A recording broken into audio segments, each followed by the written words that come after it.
You were stark and even a little bit scary in your criticism of his behavior. You said it rose to treason. I said it was nothing short of treasonous. In this current controversy, that specific comment has been singled out by a number of people as a comment that maybe by you crossed the line. That was maybe... Crossed what line? Well, was it freedom of speech? No, I'm not saying that you don't have a right to say it. But do you stand by that consideration? And can you explain, can you elaborate what you mean by treasonous? It's a very serious allegation. I know what the Russians did in interfering in the election. I have, I'm at 100% confidence in what they did.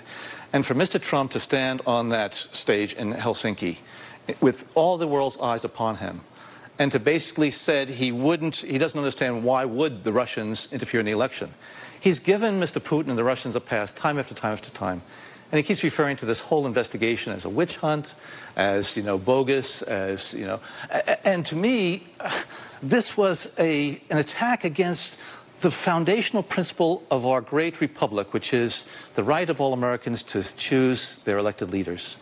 And for Mr. Trump to so cavalierly just dismiss that, yes, sometimes my Irish comes out, and in my tweets, and I did say that it rises to and exceeds the level of high crimes and misdemeanors and is nothing short of treasonous, because he had the opportunity there to be able to say to the world that this is something that happened, it should never ever happen again, and if Russia tries at all to do it, they're going to pay serious price for it. I don't expect Mr. Putin to acknowledge it. He's going to deny. But for the President of the United States to continue to prevaricate on this issue, I think does a great injustice and a disservice to the men and women of the intelligence law enforcement community, and does a great disservice to the citizens of the United States.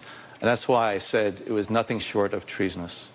I didn't mean that he committed treason, but it was a term that I used, nothing short of treasonous. Well, do you regret essentially accusing the president of treason? Do you regret some of the things you have said? Well, I called his behavior treasonous, which is to betray one's trust and to aid and abet the enemy, and I stand very much by that claim. You are the former CIA director accusing the sitting president of the United States. It's not a private citizen. A lot of people hear the former CIA director accusing the sitting president of the United States of treason. That's a monumental accusation. Well, I think these are abnormal times, and I think a lot of people have spoken out against what Mr. Trump has done, and maybe it's my warning training as an intelligence professional. I have seen the lights blinking red in terms of what Mr. Trump has done and is doing, and is bringing this country down on the global stage, and he's fueling and feeding divisiveness within our country. He continually lies to the American people, and the types of things that he's doing, I think I need to speak out. And so I've been speaking out rather forcefully because I believe it's important to do so. I don't believe I'm being political at all. I'm not a Republican. I'm not a Democrat. And many members of the Congress over the years who have security clearances have spoken out rather forcefully against whoever was in the Oval Office if they weren't from the same political party. So now as a private citizen, they're telling me that I shouldn't do that. I'm sorry. I just fundamentally disagree with them. I want to give you a chance to respond to something